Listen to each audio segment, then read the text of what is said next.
ओम श्री कृष्णाय नमः। आप सभी का हमारे YouTube चैनल पर हार्दिक स्वागत है। आज भागवत कथा में रसपान कीजिए छठे अध्याय का। आज के दिन आप जन्माष्टमी की कथा भी हमारे इसी चैनल पर सुन सकते हैं। अगर आपने आज ये कथा नहीं सुनी है तो प्लीज़ ज़रूर सुनिएगा। आज की इस वीडियो में उन सभी बातों का वर्णन किया गया है जब अश्वत्थामा द्वारा द्रौपदी के पुत्रों का मारा जाना और अर्जुन के द्वारा अश्वत्थामा का मानमर्दन किया गया था।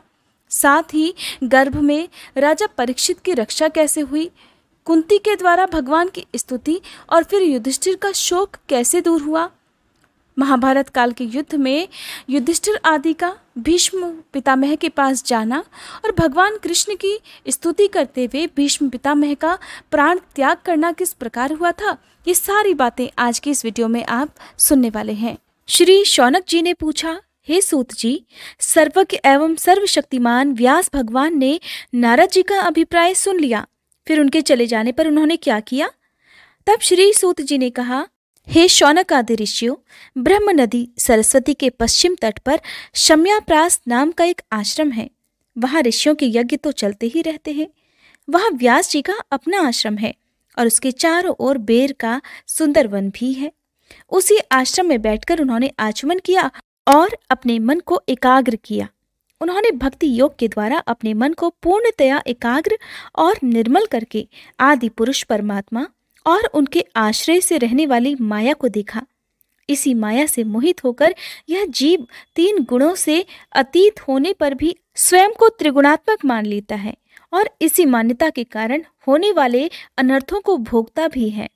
इन अनर्थों की शांति का साक्षात साधन है केवल भगवान का भक्ति योग, परंतु संसार के लोग इस बात को नहीं जानते। यही समझकर उन्होंने इस परम हंसों की संहिता श्रीमद् भागवत की रचना की। इसके श्रवण मात्र से पुरुषोत्तम भगवान श्री कृष्ण के प्रति परम प्रेममयी भक्ति हो जाती है, जिससे जीव के शोक मोह और भय आदि नष्ट हो जाते हैं। उन्होंने इस भगवत संहिता का निर्माण और पुनरावृत्ति कर इसे अपने निवृत्ति परायण पुत्र श्री सुखदेव जी को पढ़ाया। ये जानकर श्री शौनक जी ने पूछा, हे सूत जी, श्री सुखदेव जी तो अत्यंत निवृत्ति परायण है, उन्हें किसी भी वस्तु की अपेक्षा नहीं है और वो तो सदा आत्मा में ही रमण करते हैं। फिर उन्होंने किस लिए इस विशाल ग्रंथ का अध्ययन किया? तब श्री सूत जी कहते हैं कि जो लोग ज्ञानी हैं और जिनके अज्ञान की गांठें खुल गई हैं और जो सदा आत्मा में ही रमण करने वाले हैं, वे भी भगवान की हेतु रहित भक्ति अर्थात इच्छाओं रहित भक्ति करते हैं, क्योंकि भगवान के तो गुण ही ऐसे मधुर हैं जो सबको अपनी ओर खींच लेते हैं। फिर श्री सुखदेव जी तो भगवान के भक्तों के अत्यंत प्रिय और स्वयं भगवान वेदव्यास जी के पुत्र हैं। भगवान के गुणों ने उनके हृदय को अपनी ओर खींच लिया और उन्होंने उससे विवश होकर ही इस विशाल ग्रंथ का अध्ययन किया। हे शौनक जी, अब मैं राजर्षि परीक्षित के जन्म, कर्म और मोक्ष की तथा पांडवों के स्वर्गारोहण की कथा कहता हूँ, क्योंकि इन्हीं से भगवान श्री कृष्ण की अनेकों कथाओं का भी उदय होता है। जिस समय महाभारत युद्ध में कौरव और पांडव दोनों पक्षों के बहुत से वीर गति को प्राप्त हो चुके थे और भीमसेन की गदा के प्रहार से दुर्योधन की जांघ भी टूट चुकी थी, तब अश्वत्थामा ने अपने स्वामी दुर्योधन का प्रिय कार्य समझकर द्रौपदी के सोते हुए पुत्रों के सिर काटकर उसे भेंट किए। ये घटना दुर्योधन को भी अप्रिय ही लगी, क्योंकि ऐसे नीच कर्म की सभी निंदा ही करते हैं। अब उधर उन बालकों की मां द्रौपदी अपने पुत्रों की हत्या की बात सुनकर अत्यंत दुखी हो गई। उनकी आंखों में आंसू छलछलाए और वह विलाप करने लगी। तब अर्जुन ने उन्हें सांत्वना देते हुए कहा, कल्याणी, मैं तुम्हारे आंसू तब पोंछूंगा जब उस अत्याचारी और हत्यारे अश्वत्थामा का सिर गांडीव धनुष के बाणों से काटकर तुम्हें भेंट करूंगा और अपने पुत्रों की अंत्येष्टि क्रिया के बाद तुम उस सिर पर पैर रखकर स्नान करोगी। अर्जुन ने इन मीठी और विचित्र बातों से द्रौपदी को सांत्वना दी और अपने मित्र भगवान श्री कृष्ण की सलाह से उन्हें सारथी बनाकर कवच धारण कर अपने भयानक गांडीव और धनुष को साथ लेकर वे रथ पर सवार हो गए तथा गुरुपुत्र अश्वत्थामा के पीछे दौड़ पड़े। उधर अश्वत्थामा को भी सोते हुए बच्चों की हत्या करने से ग्लानि हो रही थी। लेकिन जब उसने दूर से ही देखा कि अर्जुन मेरी ओर ही झपटे हुए आ रहे हैं, तब वह अपने प्राणों की रक्षा करने के लिए पृथ्वी पर जहां तक भाग सकता था, रुद्र से भयभीत सूर्य की भांति भागता रहा। जब उसने देखा कि मेरे रथ के घोड़े अब थक गए हैं और आगे नहीं बढ़ सकते और अब मैं बिल्कुल अकेला पड़ गया हूं, तब उसने अपने आप को बचाने के लिए एकमात्र साधन जो उसके पास बचा था वो था ब्रह्मास्त्र। उसे ही अपना सहारा समझा। यद्यपि उसे ब्रह्मास्त्र को लौटाने की विधि मालूम नहीं थी, फिर भी उसने अपने प्राण संकट में देखे तो उसने आचमन किया, ध्यान लगाया और ब्रह्मास्त्र का संधान किया। अब जैसे ही उसने ब्रह्मास्त्र का संधान किया, उस अस्त्र से सभी दिशाओं में एक बड़ा प्रचंड तेज फैल गया। अर्जुन ने देखा अब तो मेरे प्राणों पर ही आ बनी है। तब उन्होंने श्री कृष्ण से प्रार्थना की। अर्जुन ने प्रार्थना करते हुए कहा, हे श्री कृष्ण, तुम सच्चिदानंद स्वरूप परमात्मा हो, तुम्हारी शक्ति अनंत है। तुम ही भक्तों को अभय देने वाले हो। जो संसार की धधकती हुई अग्नि में जल रहे हैं, उन जीवों को उससे उबारने वाले एकमात्र तुम ही हो। तुम प्रकृति से परे रहने वाले आदि पुरुष, साक्षात परमेश्वर हो। अपनी चित्त शक्ति से बहिरंग और त्रिगुणमयी माया को दूर भगाकर अपने अद्वितीय स्वरूप में स्थित हो। वही तुम अपने प्रभाव से माया मोहित जीवों के लिए धर्मादि रूप कल्याण का विधान भी करती हो। तुम्हारा ये अवतार पृथ्वी का भार हरण करने के लिए और तुम्हारे अनन्य प्रेमी भक्त जनों के निरंतर स्मरण ध्यान करने के लिए है। हे श्री कृष्ण, यह भयंकर तेज सब ओर से मेरी ओर ही आ रहा है। ये क्या है? कहाँ से क्यों आ रहा है? इसका मुझे बिल्कुल नहीं पता। तब अर्जुन को समझाते हुए भगवान श्री कृष्ण ने कहा, हे अर्जुन, यह अश्वत्थामा का चलाया हुआ ब्रह्मास्त्र है और ये बात समझ लो कि प्राण संकट में होने पर उसने इसका प्रयोग तो कर लिया है, परंतु वह इस अस्त्र को लौटाना नहीं जानता। किसी भी दूसरे अस्त्र में इसको दबा देने की शक्ति नहीं है। तुम शस्त्रास्त्र विद्या को अच्छी तरह से जानते हो। ब्रह्मास्त्र के तेज से ही इस ब्रह्मास्त्र की प्रचंड अग्नि को बुझा दो। तब सूत जी महाराज कहते हैं कि अर्जुन विपक्षी वीरों को मारने में बड़े कुशल थे। भगवान की बात सुनकर उन्होंने आचमन किया और भगवान की परिक्रमा करके ब्रह्मास्त्र के निवारण के लिए ब्रह्मास्त्र का ही संधान किया। बाणों से वेष्टित उन दोनों ब्रह्मास्त्रों के तेज प्रलयकालीन सूर्य और अग्नि के समान आपस में टकराकर सारे आकाश और दिशाओं में फैल गई और बढ़ने लगी। तीनों लोगों को जलाने वाली उन दोनों अस्त्रों की बढ़ी हुई लपटों से प्रजा तक जलने लगी। चारों तरफ इस प्रचंड अग्नि को देखकर सभी ने ये समझा कि यह प्रलयकाल की सामवर्तक अग्नि है। उस अग्नि से प्रजा का और लोगों का नाश होते देखकर भगवान की अनुमति से अर्जुन ने उन दोनों को ही लौटा दिया। अर्जुन की आंखें क्रोध से लाल हो रही थी। उन्होंने झपटकर उस क्रूर अश्वत्थामा को पकड़ लिया, जैसे कोई रस्सी से पशु को बांध लेता है, वैसे ही उसे बांध लिया। अश्वत्थामा को बलपूर्वक बांधकर अर्जुन ने जब शिविर की ओर ले जाना चाहा, तब उनसे कमल नयन भगवान श्री कृष्ण ने कुपित होकर कहा, हे अर्जुन, इस ब्राह्मण धर्म को छोड़ना ठीक नहीं है। इसको तो मार ही डालो, क्योंकि इसने रात में सोए हुए निरपराध बालकों की हत्या की है। हे अर्जुन, धर्मवेत्ता पुरुष असावधान, मतवाले, पागल, सोए हुए बालक, स्त्री, विवेक ज्ञान शून्य, शरणागत, रथहीन और भयभीत शत्रु को कभी नहीं मारते, परंतु जो दुष्ट और क्रूर पुरुष दूसरों को मारकर अपने प्राणों का पोषण करता है, उसका तो वध ही उसके लिए कल्याणकारी होता है।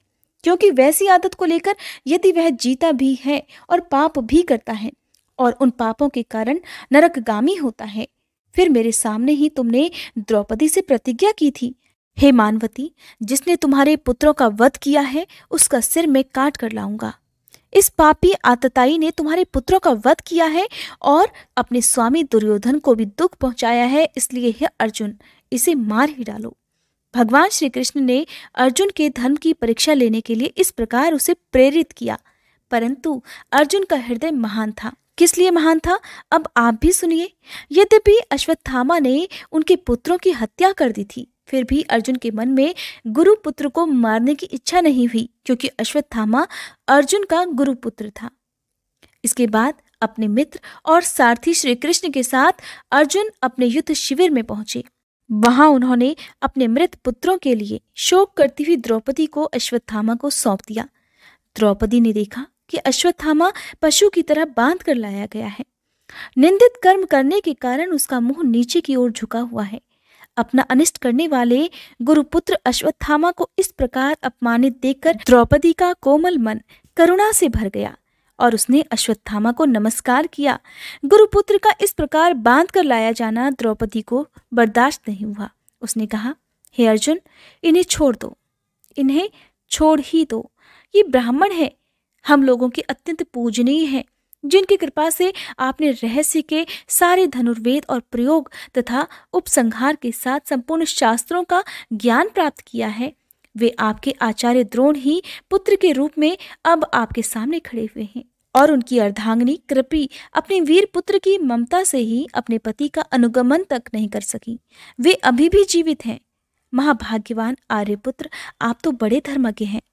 जिस गुरुवंश की नित्य पूजा और वंदना करनी चाहिए, उसी को व्यथा पहुंचाना आपके योग्य कार्य नहीं है। जैसे अपने बच्चों के मर जाने से इस समय मैं दुखी होकर रो रही हूँ और मेरी आंखों से बार बार अश्रु निकल रहे हैं। हे अर्जुन, मैं नहीं चाहती कि आज जिस तरह से मैं रो रही हूँ, कल कोई और भी इसी तरह से रोए। जो उच्छृंखल राजा अपने कुकृत्यों से ब्राह्मण कुल को कुपित कर देते हैं, वह कुपित ब्राह्मण कुल उन राजाओं को सपरिवार शोकाग्नि में डालकर शीघ्र ही भस्म कर देता है।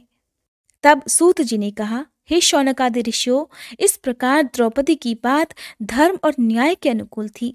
उनमें कपट नहीं था, करुणा और दयालुता थी। इसलिए राजा युधिष्ठिर ने रानी के इन हित भरे श्रेष्ठ वचनों का अभिनंदन किया। साथ ही नकुल, सहदेव, सात्यकी, अर्जुन और स्वयं भगवान कृष्ण तथा वहां पर उपस्थित सभी नर नारियों ने द्रौपदी की इस बात का समर्थन किया। उस समय क्रोधित होकर भीमसेन कहने लगे, जिसने सोते हुए बच्चों को न अपने लिए और न अपने स्वामी के लिए बल्कि व्यर्थ ही मार डाला, उसका तो वध ही उत्तम है। भगवान श्री कृष्ण ने द्रौपदी और भीमसेन की बात सुनकर और अर्जुन की ओर देखकर कुछ मुस्कुराते हुए से कहा। भगवान कृष्ण मुस्कुराकर कहने लगे, पतित ब्राह्मण का भी वध नहीं करना चाहिए और आतताई को मार ही डालना चाहिए। शास्त्रों में मैंने ही ये दोनों बातें कही हैं, इसलिए मेरी दोनों आज्ञाओं का पालन करो। तुमने द्रौपदी को सांत्वना देते समय जो प्रतिज्ञा की थी, उसे भी सत्य करो।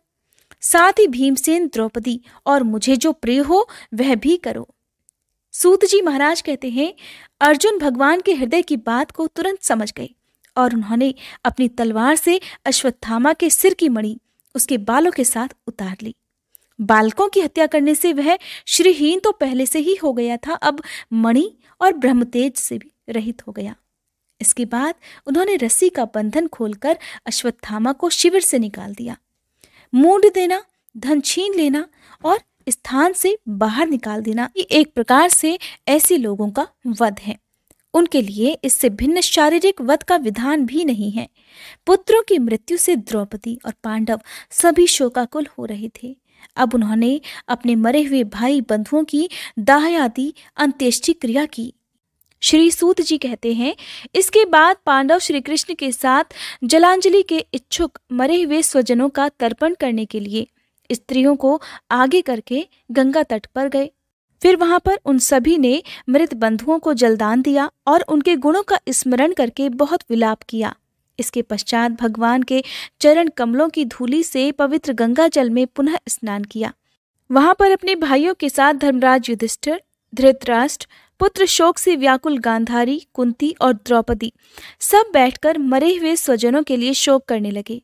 भगवान श्री कृष्ण ने धौम्य आदि मुनियों के साथ उनको सांत्वना दी और समझाया कि संसार के सभी प्राणी काल के अधीन हैं और मृत्यु से किसी को कोई बचा नहीं सकता। इस प्रकार भगवान श्री कृष्ण ने अजात शत्रु महाराज युधिष्ठिर को उनका वह राज्य जो कि धूर्तों ने छल से छीन लिया था वापस दिलाया और फिर द्रौपदी के केशों का स्पर्श करने से जिनकी आयु क्षीण हो गई थी, उन दुष्ट राजाओं का वध कराया। साथ ही धर्मराज युधिष्ठिर के द्वारा उत्तम सामग्रियों से तथा पुरोहितों से 3 अश्वमेध यज्ञ भी कराए। इस प्रकार युधिष्ठिर के पवित्र यश को 100 यज्ञ कराने वाले देवराज इंद्र के यश की तरह चारों ओर फैला दिया। इसके बाद भगवान श्री कृष्ण ने वहां से जाने का विचार किया। उन्होंने इसके लिए सभी पांडवों से विदा ली और व्यास आदि ब्राह्मणों का सत्कार किया। उन लोगों ने भी भगवान का बड़ा ही सम्मान किया। इसके पश्चात सात्यकी और उद्धव के साथ द्वारका जाने के लिए भगवान श्री कृष्ण रथ पर सवार हो गए। उसी समय उन्होंने देखा कि उत्तरा भय से विह्वल होकर उनके सामने से दौड़ी चली आ रही है। उत्तरा ने कहा, हे देवादिदेव जगदीश्वर, आप महायोगी हैं, आप मेरी रक्षा कीजिए, मेरी रक्षा कीजिए। हे प्रभु, आपके अलावा इस लोक में मुझे अभय देने वाला और कोई नहीं है, क्योंकि यहाँ पर सभी परस्पर एक दूसरे की मृत्यु के निमित्त बन रहे हैं। हे प्रभु, आप तो सर्वशक्तिमान हैं। ये दहकते हुए लोहे का बाण मेरी ओर दौड़ा आ रहा है। हे स्वामिन, यह मुझे भले ही जला डाले परंतु मेरे गर्भ को नष्ट ना करे। हे प्रभु, ऐसी कृपा मुझ पर कीजिए। तब सूत जी कहते हैं, भक्त वत्सल भगवान श्री कृष्ण उसकी बात सुनते ही जान गए थे कि अश्वत्थामा ने पांडवों के वंश को निर्बीज करने के लिए ब्रह्मास्त्र का प्रयोग किया है। हे शौनक जी, उसी समय पांडवों ने भी देखा कि जलते हुए 5 बाण हमारी ओर आ रहे हैं, इसलिए उन सभी ने भी अपने अपने अस्त्र उठा लिए। सर्वशक्तिमान भगवान श्री कृष्ण ने अपने अनन्य प्रेमियों पर, शरणागत भक्तों पर बहुत बड़ी विपत्ति आई है ऐसा जानकर अपने निज अस्त्र सुदर्शन चक्र से उन निज जनों की रक्षा की। योगेश्वर श्री कृष्ण समस्त प्राणियों के हृदय में विराजमान आत्मा हैं। उन्होंने उत्तरा के गर्भ को पांडवों की वंश परंपरा चलाने के लिए अपनी माया के कवच से ढक दिया। हे शौनक जी, यद्यपि ब्रह्मास्त्र अमोघ है और उसके निवारण का कोई उपाय भी नहीं है, फिर भी भगवान श्री कृष्ण के तेज के सामने आकर ब्रह्मास्त्र भी शांत हो गया। ये कोई आश्चर्य की बात नहीं समझनी चाहिए, क्योंकि भगवान तो सर्वाश्चर्यमय हैं। वे ही अपनी निज शक्ति और माया से स्वयं अजन्मा होकर भी इस संसार की सृष्टि, रक्षा और संहार करते हैं। इस प्रकार जब भगवान श्री कृष्ण वहां से जाने लगे, तब ब्रह्मास्त्र की ज्वाला से मुक्त अपने पुत्रों के और द्रौपदी के साथ सती कुंती ने भगवान श्री कृष्ण की इस प्रकार स्तुति की। कुंती ने कहा, हे प्रभु, आप समस्त जीवों के बाहर और भीतर एक रस स्थित हैं, फिर भी इंद्रियों और वृत्तियों से देखे नहीं जाते, क्योंकि आप प्रकृति से परे आदि पुरुष परमेश्वर हैं। मैं आपको नमस्कार करती हूँ। इंद्रियों से जो कुछ भी जाना जाता है उसकी तह में आप विद्यमान रहते हैं और अपनी ही माया के पर्दे से अपने को ढके रहते हैं। मैं अबोध नारी आप अविनाशी पुरुषोत्तम को भला कैसे जान सकती हूँ? जैसे मूढ़ लोग दूसरा वेश धारण किए हुए नट को प्रत्यक्ष देखकर भी नहीं पहचान पाते, वैसे ही आप दिखते हुए भी नहीं दिखाई देते। हे प्रभु, आप शुद्ध हृदय वाले विचारशील जीवन मुक्त परमहंसों के हृदय में अपनी प्रेममयी भक्ति का सृजन करने के लिए अवतरित हुए हैं। फिर हम अल्प बुद्धि स्त्रियां आपको कैसे पहचान सकती हैं? आप श्री कृष्ण वासुदेव, देवकी नंदन, नंद गोप के लाडले लाल गोविंद को हमारा बारंबार प्रणाम है, जिनकी नाभि से ब्रह्मा जी का जन्म स्थान कमल प्रकट हुआ है, जो सुंदर कमलों की माला धारण करते हैं, जिनके नेत्र कमल के समान विशाल और कोमल हैं, जिनके चरण कमलों में कमल का चिन्ह है। हे श्री कृष्ण, ऐसे आपको मेरा बारंबार नमस्कार है। हे ऋषिकेश, जैसे आपने दुष्ट कंस के द्वारा कैद की हुई और चिरकाल से शोकग्रस्त देवकी जी की रक्षा की थी, वैसे ही पुत्रों के साथ मेरी भी आपने बार बार विपत्तियों से रक्षा की है। आप ही हमारे स्वामी हैं, आप सर्वशक्तिमान हैं। हे श्री कृष्ण, मैं कहाँ तक गिनाऊं? विष से, लाक्षागृह की भयानक आग से, हिडिंब आदि राक्षसों की दृष्टि से, दुष्टों की द्यूत सभा से, वनवास की विपत्तियों से और अनेक बार के युद्धों में अनेक महारथियों के शस्त्रास्त्रों से, अभी अभी इस अश्वत्थामा के ब्रह्मास्त्र से भी आपने हमारी रक्षा की है। हे जगत गुरु, हमारे जीवन में सर्वदा पद पद पर विपत्तियां आती रहें, क्योंकि विपत्तियों में ही निश्चित रूप से आपके दर्शन हो जाया करते हैं और आपके दर्शन हो जाने पर फिर जन्म मृत्यु के चक्कर में नहीं पड़ना पड़ता। ऊंचे कुल में जन्म, ऐश्वर्य, विद्या और संपत्ति के कारण जिसका घमंड बढ़ रहा है, वो मनुष्य तो आपका नाम भी नहीं ले सकता, क्योंकि आप तो उन लोगों को दर्शन देते हैं जो अकिंचन हैं। आप निर्धनों के परम धन हैं। माया का प्रपंच आपका स्पर्श भी नहीं कर सकता। आप अपने आप में ही विहार करने वाले परम शांत स्वरूप हैं। आप ही कैवल्य मोक्ष के अधिपति हैं।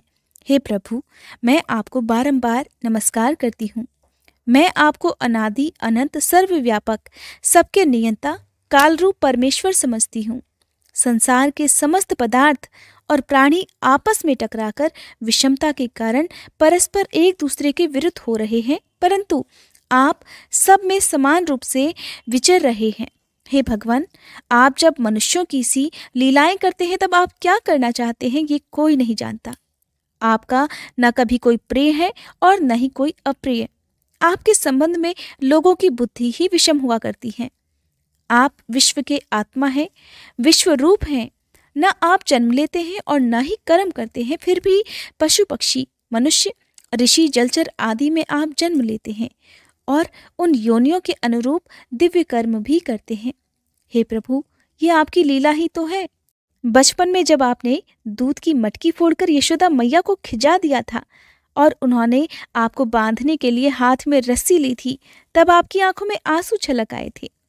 काजल आपकी गालों पर बह चला था।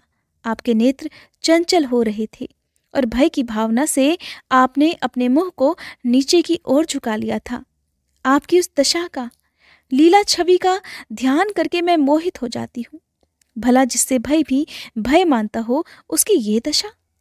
आपने अजन्मा होकर भी जन्म क्यों लिया है, इसका कारण बतलाते हुए कोई महापुरुष तो ऐसा कहते हैं कि जैसे मलयाचल की कीर्ति का विस्तार करने के लिए उसमें चंदन प्रकट होता है, वैसे ही अपने प्रिय भक्त पुण्य श्लोक राजा यदु की कीर्ति का विस्तार करने के लिए ही आपने उनके वंश में अवतार ग्रहण किया।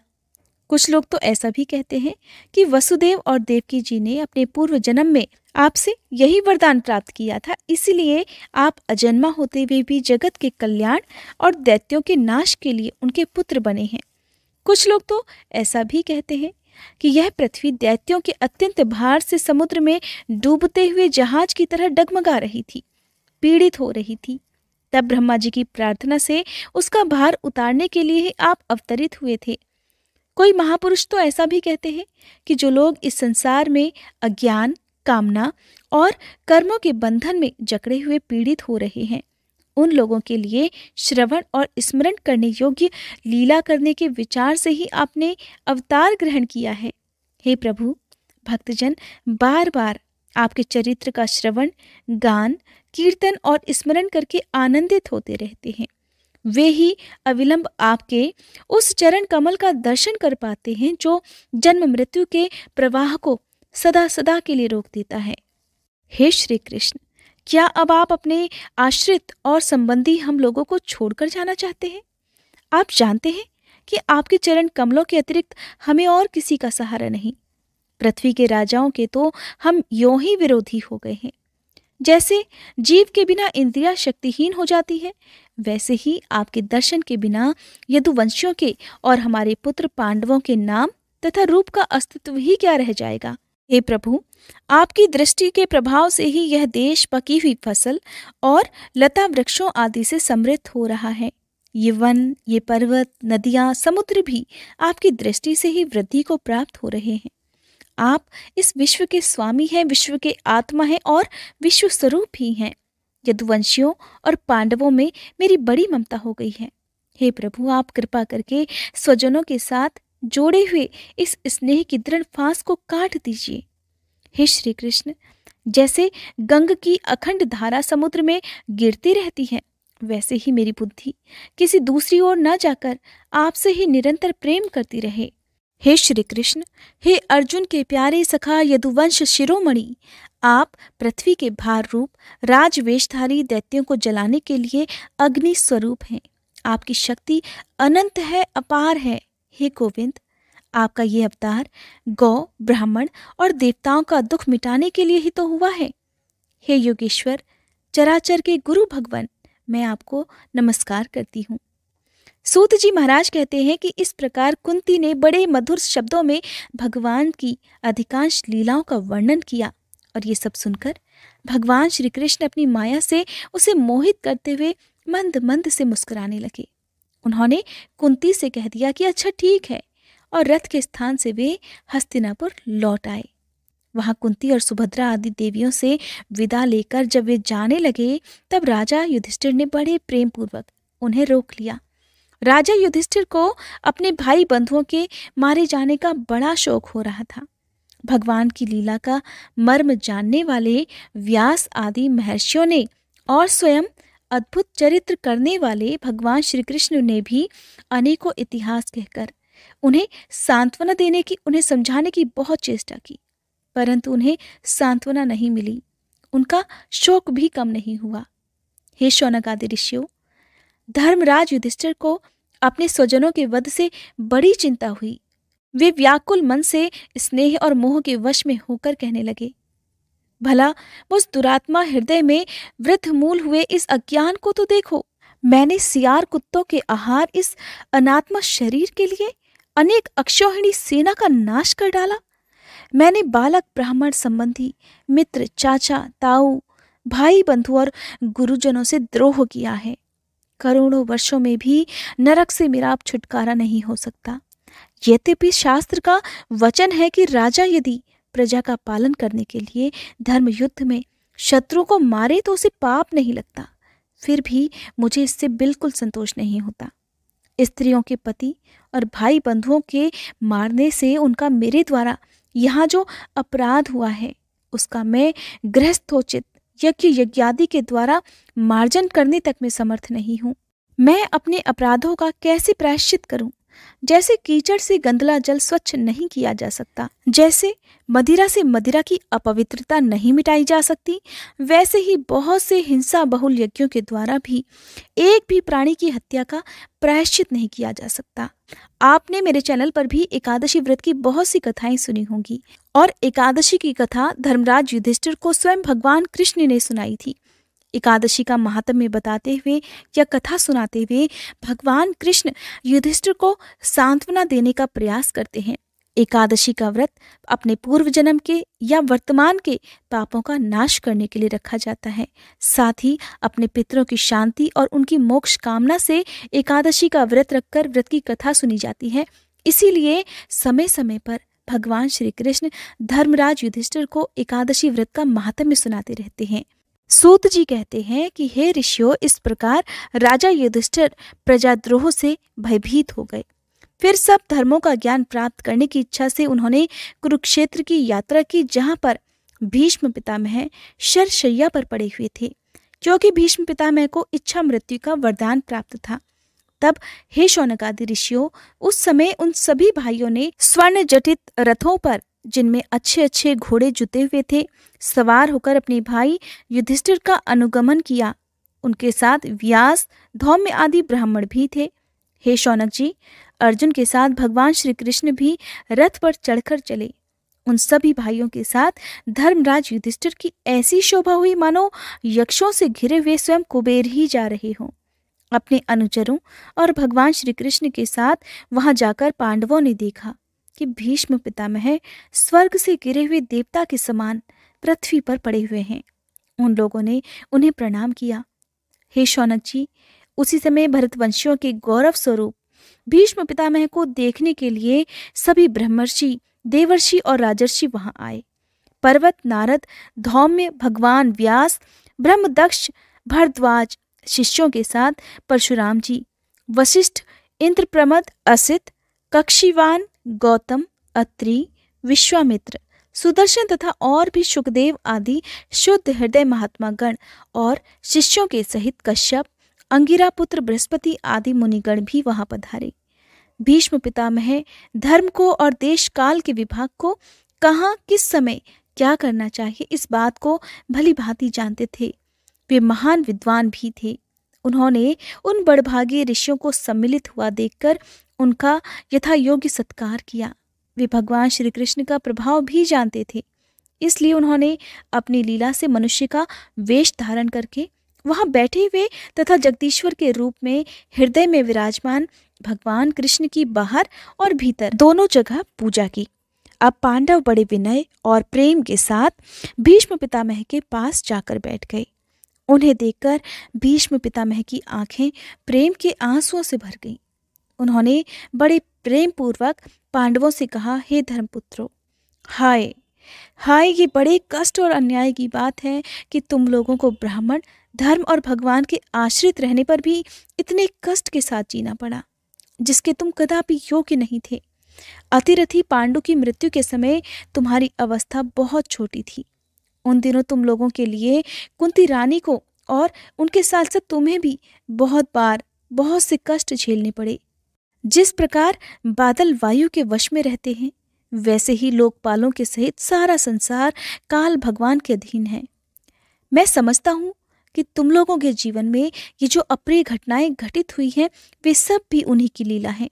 नहीं तो जहाँ साक्षात धर्मपुत्र राजा युधिष्ठिर हो, गदाधारी भीमसेन और धनुर्धारी अर्जुन रक्षा का कार्य कर रहे हो, गांडीव धनुष हो और स्वयं श्री कृष्ण सुहृद हो, भला वहां भी विपत्ति की संभावना है। ये काल रूप श्री कृष्ण कब क्या करना चाहते हैं, इस बात को कोई नहीं जानता। बड़े बड़े ज्ञानी भी इसे जानने की इच्छा करके मोहित हो जाते हैं। हे धर्मराज युधिष्ठिर, संसार की ये सब घटनाएं ईश्वर की इच्छा के ही अधीन हैं। उसी का अनुसरण करके तुम इस अनाथ प्रजा का पालन करो, क्योंकि अब तुम ही इसके स्वामी और इसे पालन करने में समर्थ हो। ये श्री कृष्ण साक्षात भगवान हैं। ये सब के आदि कारण और परम पुरुष नारायण हैं। अपनी माया से लोगों को मोहित करते हुए ये यदुवंशियों में छिपकर लीला कर रहे हैं और इनका प्रभाव अत्यंत गूढ़ और रहस्यमय है। हे युधिष्ठिर, उसे भगवान शंकर, देवर्षि नारद और स्वयं भगवान कपिल ही जानते हैं, जिन्हें तुम अपना ममेरा भाई, प्रिय मित्र और सबसे बड़ा हित मानते हो, तथा जिन्हें तुमने प्रेमवश अपना मंत्री, दूत और सारथी तक बनाने में संकोच नहीं किया, वे स्वयं परमात्मा हैं। इन सर्वात्मा, समदर्शी, अद्वितीय और अहंकार रहित निष्पाप परमात्मा में उन ऊंचे नीचे कार्यों के कारण किसी भी तरह की विषमता नहीं होती। हे युधिष्ठिर, इस प्रकार सर्वत्र सम होने पर भी देखो तो सही, वे अपने अनन्य प्रेमी भक्तों पर कितनी कृपा करते हैं। यही कारण है कि ऐसे समय में, जबकि मैं इस समय अपने प्राणों का त्याग करने जा रहा हूँ, इन भगवान श्री कृष्ण ने मुझे साक्षात दर्शन दिए हैं। भगवत परायण योगी पुरुष भक्तिभाव से इनमें अपना मन लगाकर और वाणी से इनके नाम का कीर्तन करते हुए शरीर का त्याग करते हैं और कामनाओं से तथा कर्म के बंधन से छूट जाते हैं।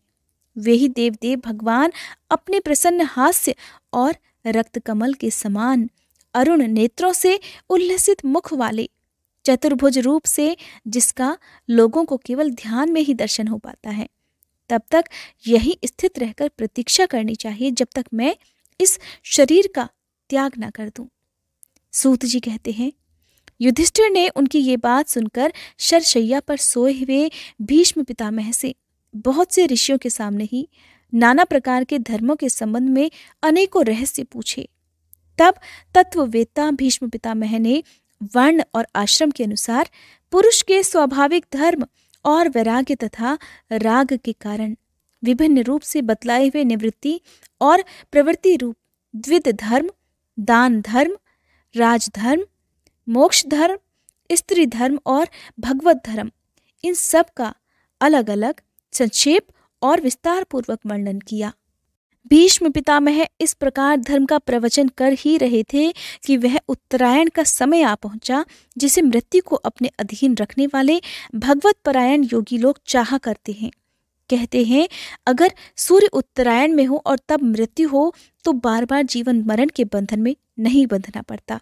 और वैसे भी भीष्म पितामह को तो इच्छा मृत्यु का वरदान प्राप्त था, इसीलिए उन्होंने शरशैया पर पड़े रहने के बाद भी सूर्य देवता के उत्तरायण होने का इंतजार किया, क्योंकि इससे पहले सूर्य देवता दक्षिणायन में थे।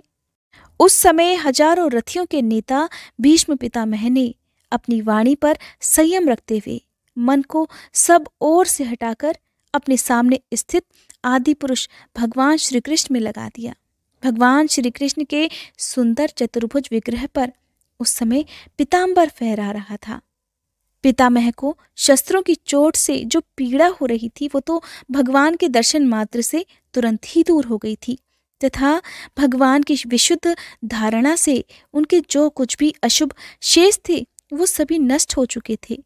अब शरीर छोड़ने के समय उन्होंने अपनी समस्त इंद्रियों के वृत्ति विलास को रोक दिया और बड़े प्रेम से भगवान की स्तुति करने लगे।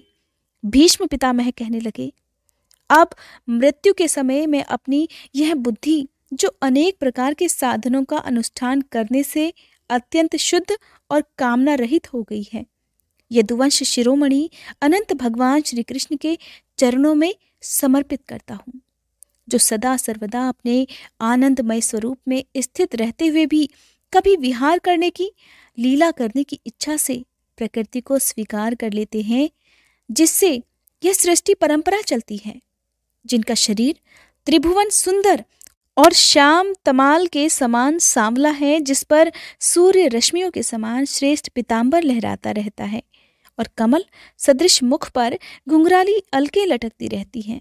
उन अर्जुन सखा श्री कृष्ण में मेरी निष्कपट प्रीति हो। मुझे युद्ध के समय की उनकी यह विलक्षण छवि याद आती है। उनके मुख पर लहराते हुए घुंघराले बाल घोड़ों की टाप की धूल से मटमैले हो गए थे। पसीने की छोटी छोटी बूंदें उनके चेहरे पर शोभायमान हो रही थी। मैं अपने तीखे बाणों से उनकी त्वचा को बींध रहा था। उन सुंदर कवच मंडित भगवान श्री कृष्ण के प्रति मेरा शरीर, अंतःकरण और आत्मा समर्पित हो जाए। अपने मित्र अर्जुन की बात सुनकर जो तुरंत ही पांडव सेना और कौरव सेना के बीच में अपना रथ ले आए और वहां स्थित होकर जिन्होंने अपनी दृष्टि से ही शत्रु पक्ष के सैनिकों की आयु छीन ली, उन पार्थ सखा भगवान श्री कृष्ण में मेरी परम प्रीति हो। अर्जुन ने जब दूर से कौरवों की सेना के मुखिया हम लोगों को देखा, तब पाप समझकर वो अपने स्वजनों के वध से विमुख हो गया था। उस समय जिन्होंने गीता के रूप में आत्मविद्या का उपदेश करके उसके सामयिक अज्ञान का नाश कर दिया, उन परम पुरुष भगवान श्री कृष्ण के चरणों में मेरी प्रीति बनी रहे। मैंने प्रतिज्ञा कर ली थी कि मैं श्री कृष्ण को शस्त्र ग्रहण कराकर छोड़ूंगा। उसे सत्य और ऊंची करने के लिए उन्होंने अपनी शस्त्र ग्रहण न करने की प्रतिज्ञा तोड़ दी। उस समय वे रथ से नीचे कूद पड़े और सिंह जैसे हाथी को मारने के लिए उस पर टूट पड़ता है, वैसे ही रथ का पहिया लेकर मुझ पर झपट पड़े थे। उस समय वे इतने वेग से दौड़े कि उनके कंधे का दुपट्टा गिर गया और पृथ्वी कांपने लगी। मुझ आतताई ने तीखे बाण मार मार कर उनके शरीर का कवच तोड़ डाला था, जिससे उनका सारा शरीर लहूलुहान हो रहा था। अर्जुन के रोकने पर भी वे बलपूर्वक मुझे मारने के लिए मेरी ओर ही दौड़े आ रहे थे। वे ही भगवान श्री कृष्ण जो ऐसा करते हुए भी मेरे प्रति अनुग्रह और भगवत वत्सलता से परिपूर्ण थे, मेरी एकमात्र गति हो और आश्रय हो। अर्जुन के रथ की रक्षा में सावधान जिन श्री कृष्ण के बाएं हाथ में घोड़ों की रास थी और दाहिने हाथ में चाबुक, इन दोनों की शोभा से उस समय जिनकी अपूर्व छवि बन गई थी, तथा महाभारत के युद्ध में मरने वाले वीर जिनकी इस छवि का दर्शन करते रहने के कारण सारूप्य मोक्ष को प्राप्त हो गए थे, उन्हीं पार्थ सारथी भगवान श्री कृष्ण में मुझ मरणासन्न की परम प्रीति हो, जिनकी लटकीली सुंदर चाल, हाव भावयुक्त चेष्टाएं, मधुर मुस्कान और प्रेम भरी चितवन से अत्यंत सम्मानित गोपियां रासलीला में उनके अंतर्धान हो जाने पर प्रेमोन्माद से मतवाली होकर जिनकी लीलाओं का अनुकरण करके तन्मय हो गई थी, उन्हीं भगवान श्री कृष्ण में मेरा परम प्रेम हो। जिस समय युधिष्ठिर का राजसूय यज्ञ हो रहा था, मुनियों और बड़े बड़े राजाओं से भरी हुई सभा में सबसे पहले सबकी ओर से इन्हीं सबके दर्शनी भगवान श्री कृष्ण की मेरी आंखों के सामने पूजा हुई थी, वे ही सबके सामने आत्मा प्रभु आज इस मृत्यु के समय मेरे सम्मुख खड़े हुए हैं। जैसे एक ही सूर्य अनेकों आंखों से अनेकों रूपों में दिखते हैं, वैसे ही अजन्मा भगवान श्री कृष्ण अपने ही द्वारा रचित अनेकों शरीरधारियों के हृदय में अनेक रूप से जान पड़ते हैं। वास्तव में वे तो एक और सबके हृदय में विराजमान हैं। उन्हीं इन भगवान श्री कृष्ण को मैं भेद रहित, भ्रम से रहित होकर प्राप्त हो गया हूँ। सूत जी कहते हैं, इस प्रकार भीष्म पितामह ने मन, वाणी और दृष्टि की वृत्तियों से आत्मस्वरूप भगवान श्री कृष्ण में अपने आप को लीन कर दिया। उनके प्राण वहीं विलीन हो गए और वे शांत हो गए। तब उन्हें अनंत ब्रह्म में लीन जानकर सब लोग वैसे ही चुप हो गए जैसे दिन के बीत जाने पर पक्षियों का कलरव शांत हो जाता है।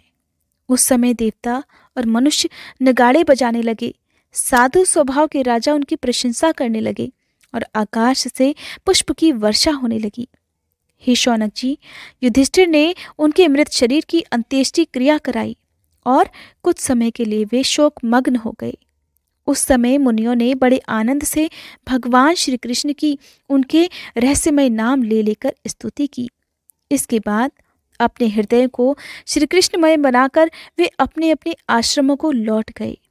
इसके पश्चात भगवान श्री कृष्ण के साथ युधिष्ठिर हस्तिनापुर चले आए और उन्होंने वहां अपने चाचा धृतराष्ट्र और तपस्विनी गांधारी को ढांढस बताया।